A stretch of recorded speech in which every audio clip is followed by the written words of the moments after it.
Thank you for joining today's webinar, Mastering Cannabis Operations, Personnel, Planning, and Production. My name is Reen Carpenter, and I'm on the marketing team here at Silverleaf. I wanted to hop on here and let you know that you are muted and today's session is being recorded, and that will be sent to you via email following today's call. We do not foresee having time for questions at the end of today's session, unfortunately. So please submit any questions that you might have throughout our time today to insider@silverleafcbc.com, and we will respond to you as soon as possible. With that being said, I am going to hand it over to today's presenters, Sara Silver and Jennifer Phoenix. I've been working with ERP solutions for, gosh, I'm embarrassed to say 30 years, and got into the cannabis operations and software for that about, I don't know, 7 or 8 years ago. And so I'm pleased to show you what we've come up with, and I'll tell you more about that solution in a few minutes. Jennifer, do you want to say hi before we turn off our cameras and get to work? Yeah, sure, I'll say hi. My name is Jennifer Phoenix. I'm the consulting manager here for the Silverleaf implementation team. We've been working in the cannabis space for quite some years now. My personal involvement started in 2018, and yeah, we've really found that we have a wonderful and unique mix of clients in the space, and look forward to sharing more about what we do. Thanks, Jennifer.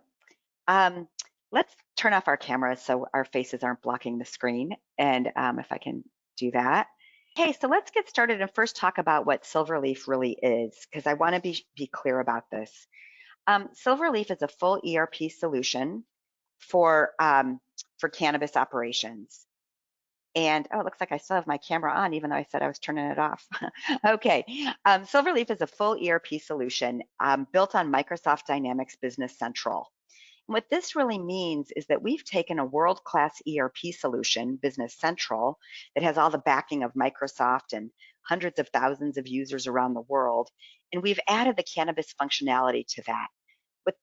What that means is we haven't developed something from the ground up specifically for cannabis. So we didn't have to write a purchase order module or a general ledger or a manufacturing module. Instead, we took the core features of Business Central that include all that and so much more and added the cannabis functionality. We feel this positions us for a better foundation solution than seed to sale solutions that are written just for cannabis. This will help you grow as your company grows. Our solution is serving, about 25 customers across the US, many multi-state operators, and we provide industry best practices with our solution. As you'll see from this graphic, we have everything from finance and accounting, cultivation, compliance, inventory, quality, and sales. Okay. So let's go ahead and talk about, first we're going to talk about setting up the system, then planning, some transacting, and tracing. Now I'm going to be giving you, I don't know how I keep turning on my camera. I'm going to be giving you a real kind of high-level overview of the solution. I don't expect you to, we're not going to be able to cover the full functionality in just an hour, so we can always set up a deeper dive with you. Also, I hope you'll join our other webinars. Okay, so here's what we're going to start with. We're going to look at some item setup, bill of materials, routings. I'll explain what all of this is as we go through it. So I'm going to hop over to the solution, and here it is. So you'll notice I'm in a web browser, and in our previous webinar, I think I talked a little bit more about the environment that we're in. I'm going to jump right into product design and go into the item list. This is where we set up all of our items, whether they're finished goods or raw materials, things we make or things we buy. So let's go in and look at our raspberry gummies today. This is an item that we're going to manufacture, and you'll see that I've got some basic setup information about it. Given it a title, an item number. I've put it in an item category group. Got a picture over here. We can identify, see over here how many we have on hand in each of our different locations. We might have many physical locations. As I scroll down a bit, we've got some various setup things. And we'll talk about like where this cost comes from in a few minutes, the price we sell it for, how we bring it into inventory. And again, in a deeper dive, we can give you all this information, more details on all of this. If I go to related information, just so you can get an idea of a few things, I can look at units of measure, and I can see this 10-pack of gummies we can sell by the each, but we can also sell them in cases of 24. So this way you can set up your product so you can transact in multiple units of measure. A lot of cannabis companies might set up their biomass items by grams or by pounds, and so they can work in both units of measure. So you'll do that on every item. This item, I've said that it's an item that we manufacture. And so I see that my replenishment method is production order, meaning I make it. And I've given it a bill of materials and a routing. A bill of materials would be the group of items that we use to make this, and a routing is the steps we do it in. I always like the reference to the recipe for Toll House cookies on the back of the chocolate chip bag. And on the left, it has all the ingredients, meaning the bill of materials, and on the right, it has the steps or the routing. If I go look at this production bomb, we can go ahead and see what's on this bill of materials. And here you'll see my bill of materials for these gummies. This package of 10 gummies is made up of 10 individual gummies, a label, a box, a dram, and a box. And this is just a simple example. Well, this gummy, these 10 gummies that go into my package of 10, they themselves have a bill of materials. And we can go several levels deep with that bill of materials. An example of that, to see that, is I can come in here and look at the structure. This is all exploded. Let me compress it. So there's the items that we just talked about that it's made of. And it spends 0.17 hours in our packaging work center, which I'll talk about in a few minutes. But these bulk gummies are bolded. So I can open up this and see what those bulk gummies are made of. Well, they're made of tapioca, granulated sugar, gelatin, pectin, flavoring. And here they're made of bulk distillate. So here's our cannabis item. Well, this item expands, our bulk distillate expands into crude oil, and our crude oil comes from bulk trim that we're extracting. So you'll notice I've gone several levels deep with each of these indentations. So ultimately, to make 1 10-pack of gummies, here's all the things I need to do that. And our tools that I'm going to show you shortly will show you how we get, how we can identify the demand for all these items based on what we're forecasting our finished good demand is going to be. So this is what we call an exploded bill of materials. If I go look at the routing, I didn't show you that yet. The routing is the steps it takes to make this. So here I have a very simple routing. Again, the right-hand side of the chocolate chip package. Here in the routing, I'm saying that to make this 10-pack, it takes 10 minutes, or yeah, it takes half a minute per package of 10 to assemble the packaging. And it takes 10 minutes of setup time. So if I'm going to go ahead and assemble 100 packages of my gummies, it's going to require 10 minutes in my packaging work center to set it up, and then half a minute, or I guess 50 minutes total, half a minute each to do those 100. So this is going to be allocating time in my packaging work center. Similarly, when I go to manufacture the gummies, it's going to allocate the raw materials it takes to make it. So setting up your bill of materials and routings is all kind of the foundation to get into the production process. So, I can also show you, I'm going to show you what's called our cost shares. So I showed you our bill of materials setup and how that exploded. Hang on, my system paused for a minute while I was busy talking.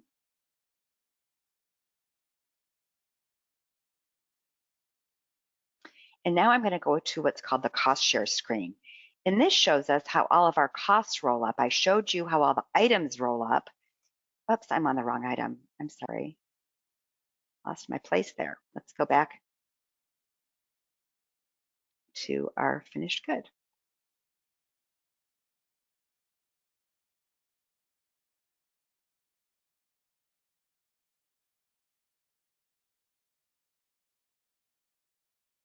Okay, so I'm going to go ahead and pop up the cost shares.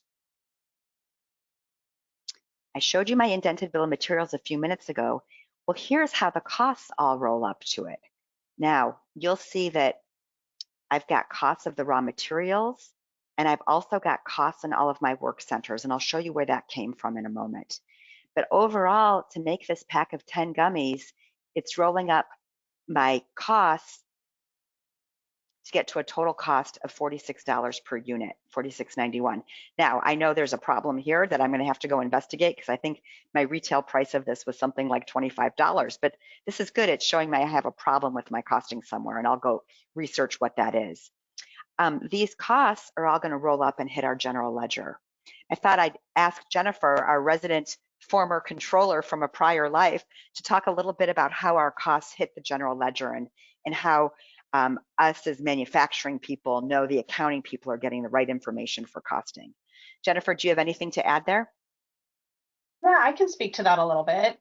So one of the things that's really nice about the way that Business Central allows us to make sure that we record transactions through to the financial statements, the general ledger, is it uses something called posting setup. So we can create basically what I like to describe as a map between the transaction to the GL.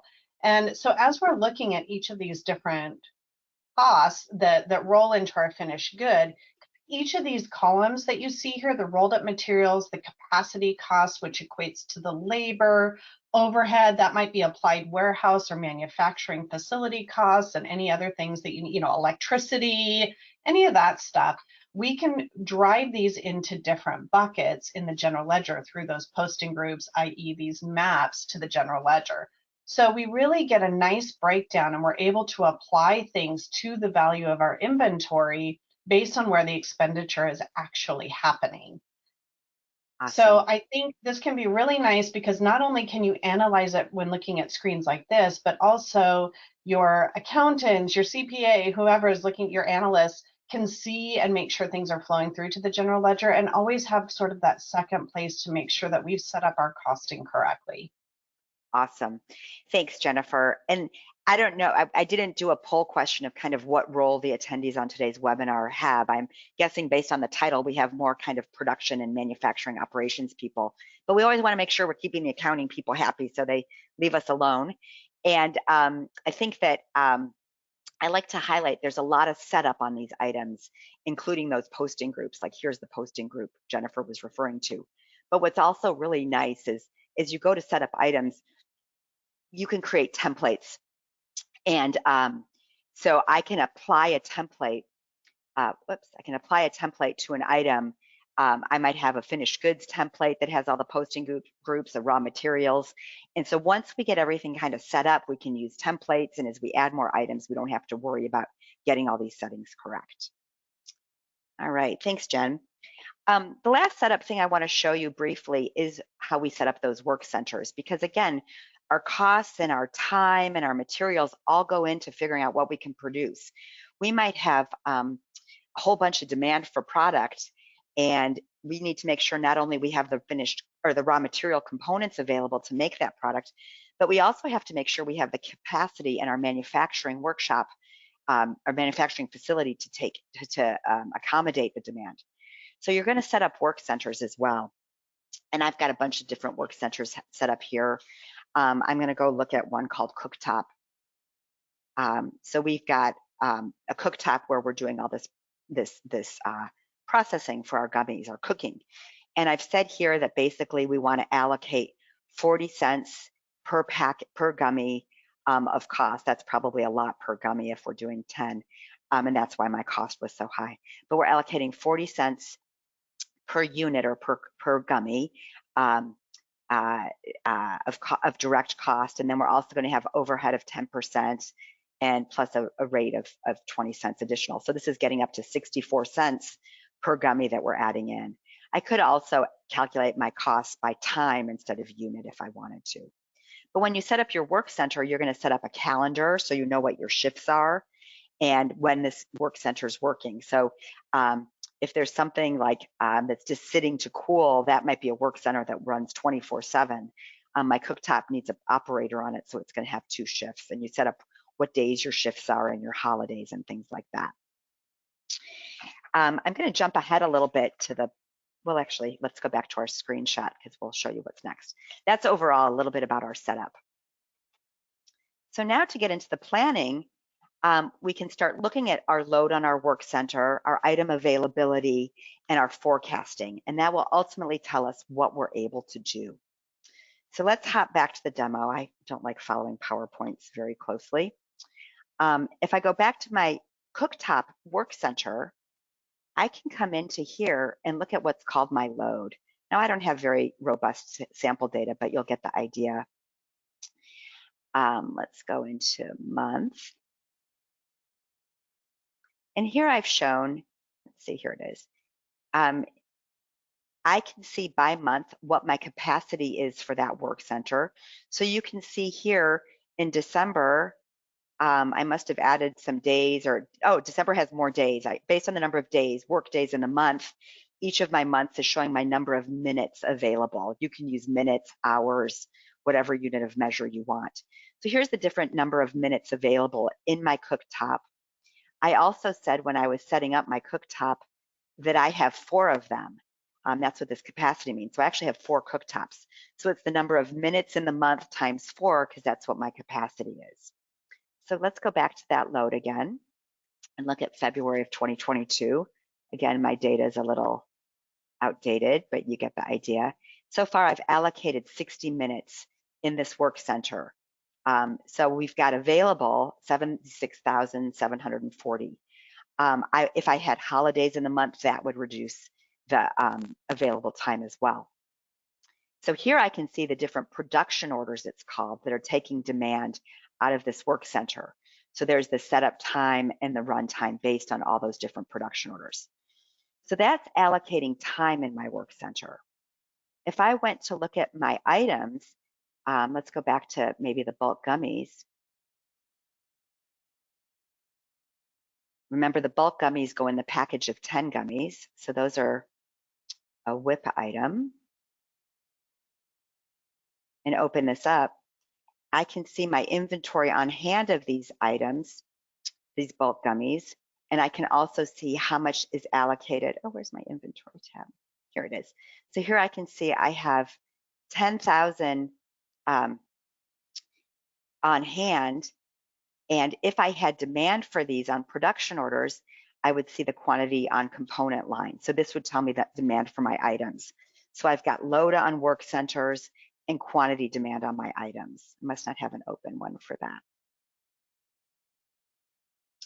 Okay, so there I can see kind of how the system's tracking my available inventory. Everything is time phased, so it's always looking by day.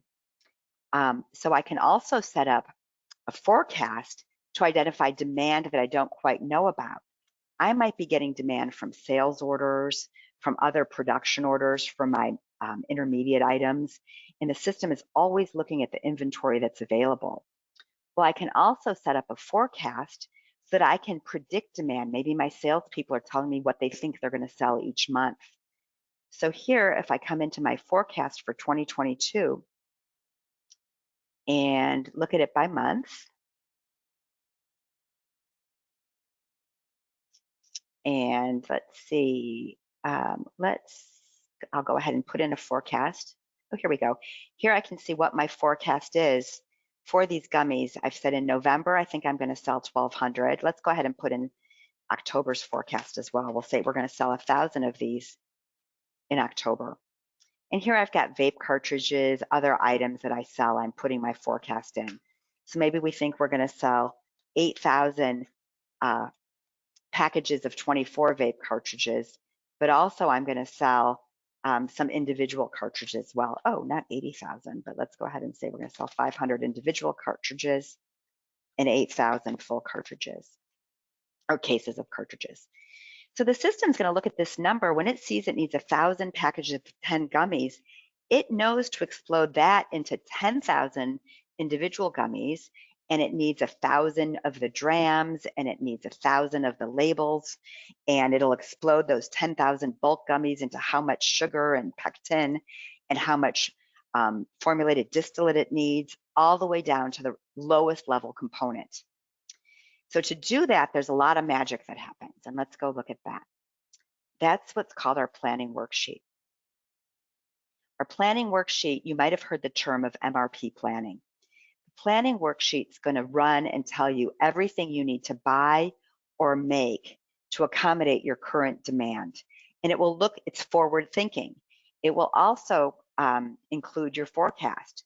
So if I go into prepare, calculate plan, I can put in a date range I want to run it for. So if we could run it from today through 12/31/22, I can include my 22 forecast and exclude the forecast from before today. All over the solution, we can put filters in. So I could say I only want to do this for one location, or I only want to do it for the items I purchase, and later I'll run it for the items I manufacture, or we can put in all kinds of controls to limit it.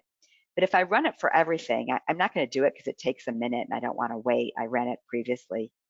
It comes back with this result and tells us everything we need to buy or make. And I love this. It's my world, I know, is simple, and yours is going to be more complicated. But this gives you all the suggestions of what you need to do. In fact, we see emergencies that we have here. It's probably telling us that we have demand that we don't have time to make it in time. And so it's telling us that we need to get on the stick and get this made.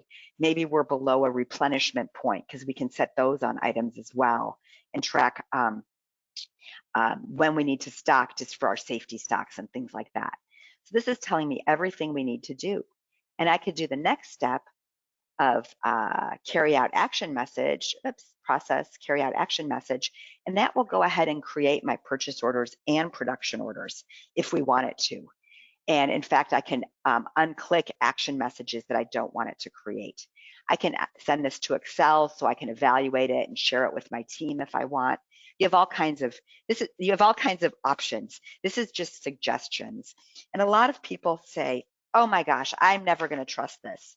Well, I get that. For example, it's telling me some weird stuff here, like it's telling me to purchase labels twice and in a really weird increment of cases.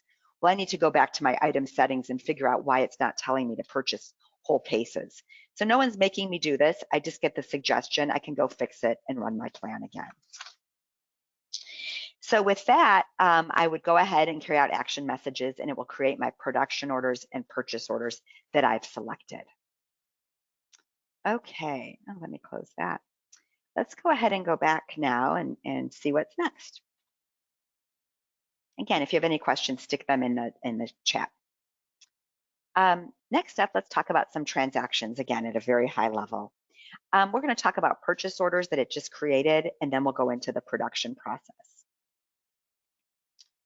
So let's go back and get into our purchasing side. When I ran that carry out that plan, it went ahead and created my purchase orders if I had carried out my action messages. So here you'll see we've got a bunch of purchase orders, and here's one I just created.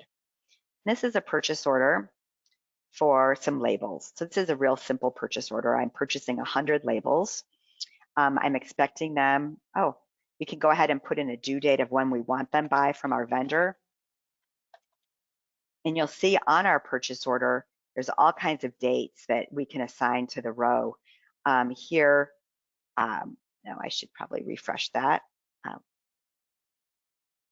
Well, we can put in what the expected receipt date is, when we plan to receive it from our vendor, when they promise us they're going to receive it. All these dates can be updated, so you can be having communications with your vendor, and the system is going to be tracking by day when it expects to receive it. In fact, on our item card, if we go look at these labels, let's go ahead and go look at these labels. I can click right here and hop over to the item card, same way we looked at the labels. I'm sorry, the gummy card. Here's our label card. But here, we always are getting, we have an on-hand inventory, but we can always be getting a projected inventory. Here we see we have 350,000 labels on hand. Remember them, I ordered them by the roll, but my base unit of measure is each because I'm going to consume them by each. So it converted those rolls into how many labels we have on order. If I click on this 350,000, we'll see there's our purchase order that we were just looking at.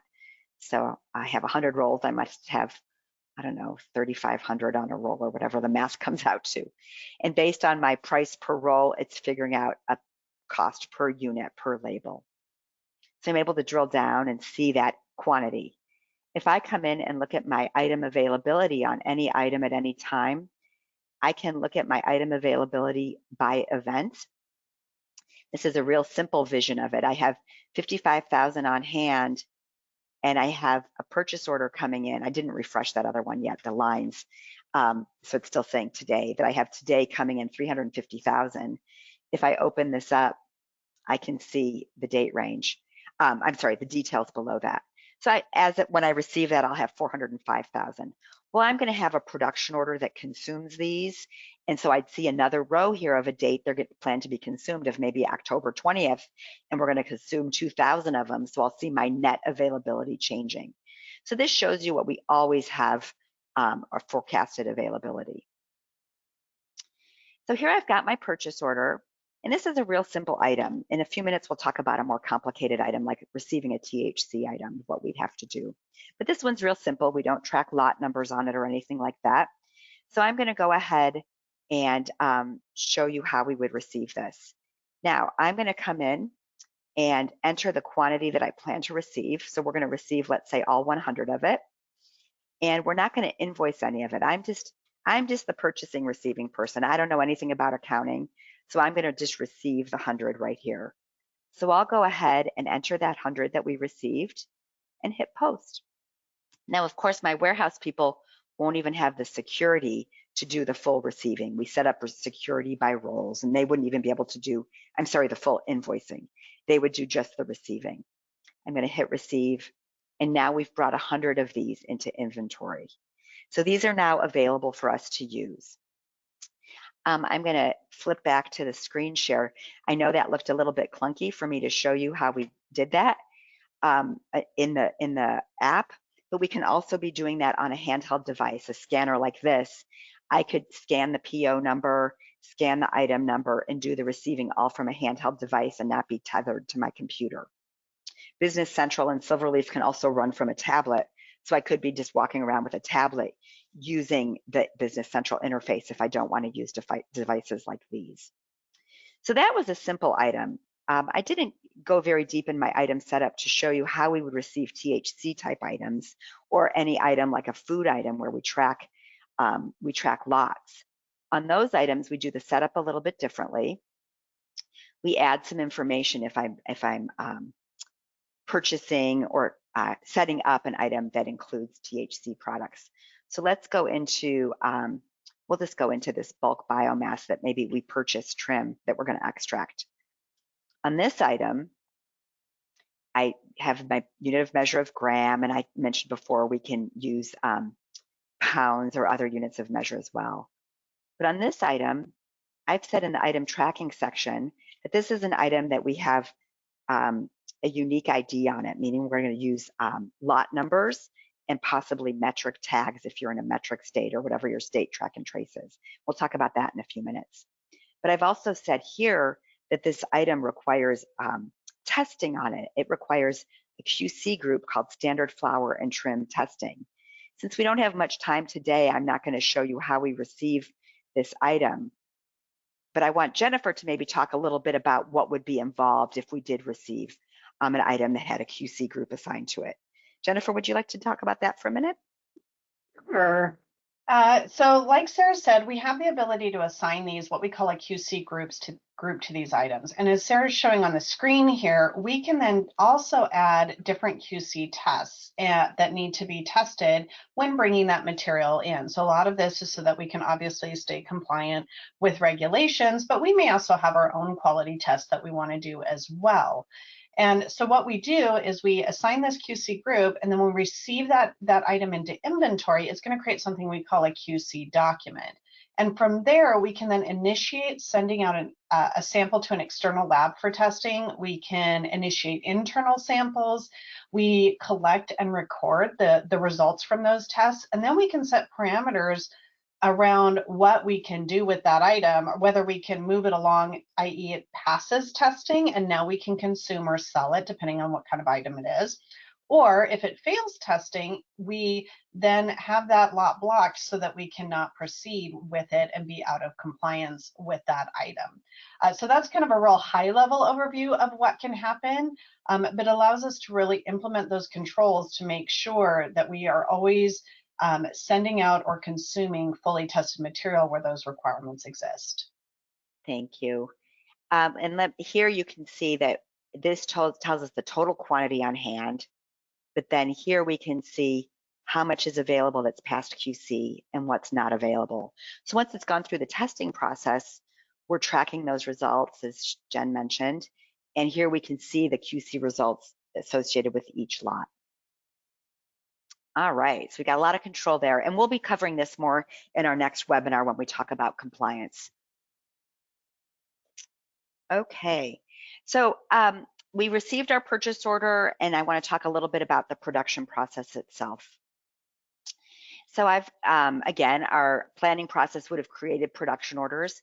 We can have a series of phases of those production orders. So we have the ones we're planning, the things we think we're going to make, and then we get into what we call firm planned, and meaning we're going to start purchasing for those, and then the ones we release, which come out to the shop floor and are ready to work on. So let's just go look at a released production order, and I'll give you an idea of what that would look at like. So here I have a released production order for bulk gummies, those bulk gummies we talked about.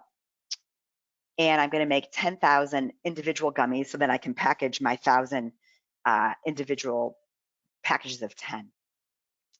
And if I come into my line button here and look at components to make these bulk gummies, here's the components on that level of the bill of materials. And this is what we looked at before. We saw this when we were looking at that exploded bill of materials. So here's how much we need for each individual gummy, and that explodes into the total we need for this production order. Similarly, I can go to the same screen and see how it's consuming time in my work centers. Now this I showed you before, just I think the packaging work center or the routing for packaging, and it was just one simple step. But to create the bulk gummies, we have these 5 different steps, and here's how much setup time it takes and the run time that it's going to consume. Oh, this is a great example. We'll explain this to you in more detail when we're working with you. You'll notice the runtime on this one I have is 0, because no matter how many gummies we're making, it doesn't take any longer. If I'm making 100 gummies in a batch or 1,500 gummies in the batch, the cooling time is still the same. It's just 10 minutes. So we put it all to setup time. But when I'm packaging, I do need more time in that work center because the number of units I'm packaging each unit's going to take a specific amount of time. So that's why I have runtime of 0 here. Anyhow, as we're working on this production, our users have a couple ways to enter the activity. One is to come into the production journal and enter the details. So in the production journal, not only would I enter the quantities I'm using of everything and what work center I'm doing it in, it'll also give me a place where I can identify the tag number that I'm using of the items that are THC based or anything that's lot controlled. So I can come into my bulk distillate and choose which tag number I'm using of it.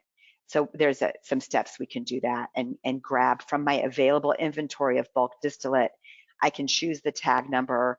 I could go in and see the QC results associated with it. Now I know that seems like a lot of work, again, a lot of steps. We can again do all that with the scanner I showed you a few minutes ago. So there's lots of ways that data can be entered. We can scan the tags or we can enter them in the interface. So as we're consuming these components, we're building the cost of our work in process.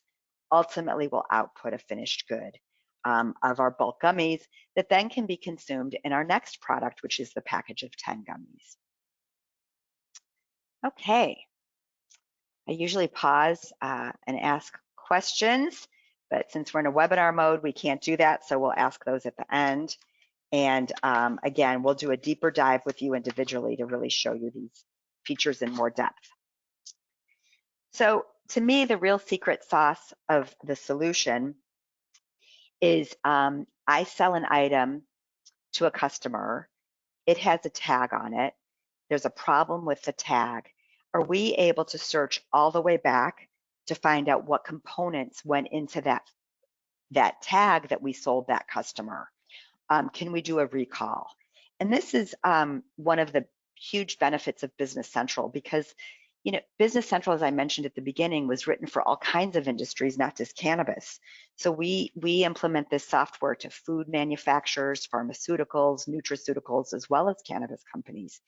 And so we need to know that there can be an FDA recall, or you can also just track the quality. Maybe a vape cartridge you sold leaks.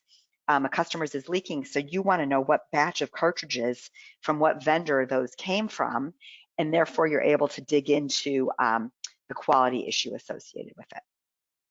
So let's go ahead and look at how we can do that item tracing. So we'll go back into the solution and get back to our home page. And we're going to go into what's called the tag finder. Now, I don't know what states you're in. I happen to be in Arizona, where we use our own tag numbers, but we do a lot of work in metric states. And so we're very familiar, and we'll talk about our metric integration in a moment. I'm going to pretend we're in a metric state because that seems to be super common, and use a metric tag. It is a tag number that I've made up. So my tag number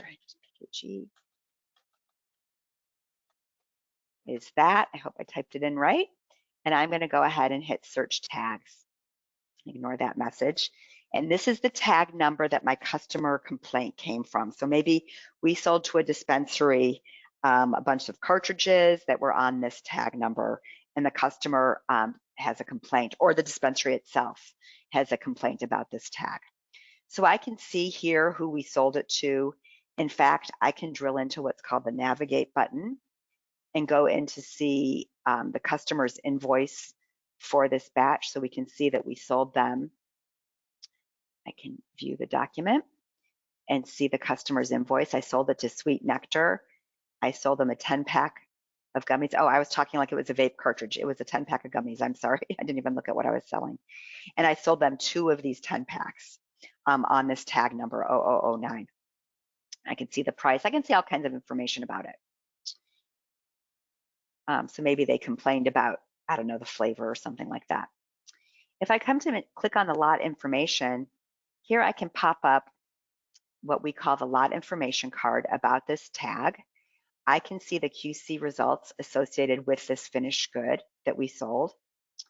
I can find out all kinds of information about it. I can get more into when the QC process happened and where this product came from. I can see what's called the QC source lot. I can really find out all kinds of information. But what's really fun to do is come into what's called the item tracing. So when I open this up on this finished good, it's exploded the whole kind of life story of this tag. So here I can see that we sold, as we know, tag 008 to Sweet Nectar, and the date we sold it on is over here. And I can see that that tag 009 came from tag 008, meaning I took tag 008 had 40 on it, because that's what I manufactured, a package of 40. I'm sorry, a batch of 40 packages of 10. That's confusing to say.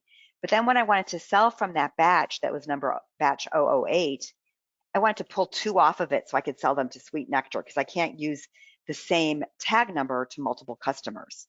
So I pulled 2 off, gave it a new metric tag of 009, and that's what the customer got. So I know 008 was the bulk. So I need to worry about anything that was in batch 008 because it was all from the same production run. Then I can see that the bulk gummies that went into it came from tag 007, and I actually made 1,000 of those and only put 400 in packaging. So where did the other 600 go? We have to maybe look into that. So I might come down to the point of saying, wow, I think the problem was in this bulk trim that we purchased.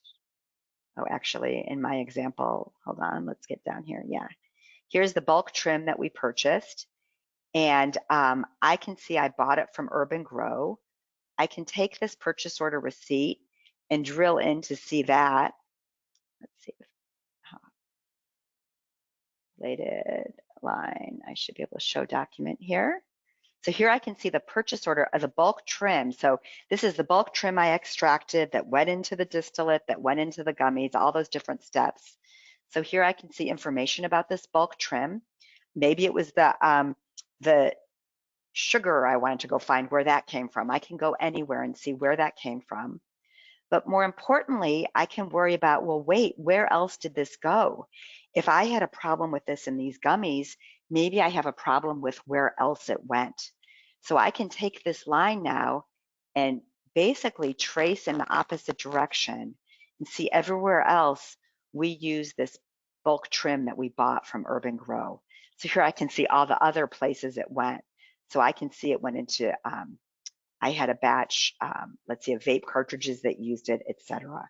So we're able to explode from the finished good down to the raw materials, and then the raw materials back to the finished good. All right, so if you have any questions on that, you can put them in the chat. And again, we can go into more detail with a specific example of how you manufacture in a follow-up demo. So finally, I'd like to talk about, in our transactions, about our metric integration. We currently have a metric integration. We, in 2023, will have a BioTrack integration. We don't have that yet, but the concept of it will work the same. So our metric integration, actually, I'm going to let Jennifer talk about it, and I'll go ahead and open screens as she's talking. Jennifer, why don't you talk a little bit about how we work with metric, and I'll open the CBC tag screen. Oh, sure. So the our metric integration is really designed to hopefully minimize as much of the duplicate entry as possible. So when you perform a transaction in Business Central, where metric allows us to communicate that information electronically, we do so, and vice versa. So what we typically do is we'll set up, and we do integrate our tags. And then ideally, we have, well, not ideally, we actually have the ability to reconcile our inventory with what's in metric based on CBC tags. So we have all of that available. We have master data integration, meaning that when, and a lot of times what happens is when we first engage with our clients, they will already have data and metrics. So we have the ability to download that into our system and sync it up so that in the future, everything kind of talks to each other. So we can do that with our items and strains that map to metric products. We can do that with our units of measure, our locations, which are known as facilities in metric, reason codes for transactions, product categories. And where you'll typically see this is we have the ability to match up a purchase order receiving that Sarah showed you earlier in this demonstration with an inbound metric manifest. We have the ability when we're sending sales orders out and shipping them and sending sales off to create what we call a shipping manifest template that then can be converted into a manifest in metric. That extra step is a metric thing. And then we can receive in QC lab tests, and again, the inventory reconciliation. And that's just all in the area of kind of production. Oh, and obviously the output and the consumption, those translate to metric conversions. So we have all of these different touch points in the system. If we adjust inventory, it'll make that same adjustment within metric. So does that kind of cover what you were looking for there, Sarah? Yeah, that's perfect. That's good. And of course, we can follow up with questions. So with that completes our presentation for today. All right, that's it for today's session. Thank you again for joining us today. I did want to let you know that today's session was part 2 of a 4-part series. So please join us on March 22nd, where we will be discussing compliance, and on April 19th, discussing reporting and business intelligence. Again, if you have questions, please submit those to insider@silverleafcbc.com, and we will respond to those as soon as possible. Thank you again for joining us for today's session.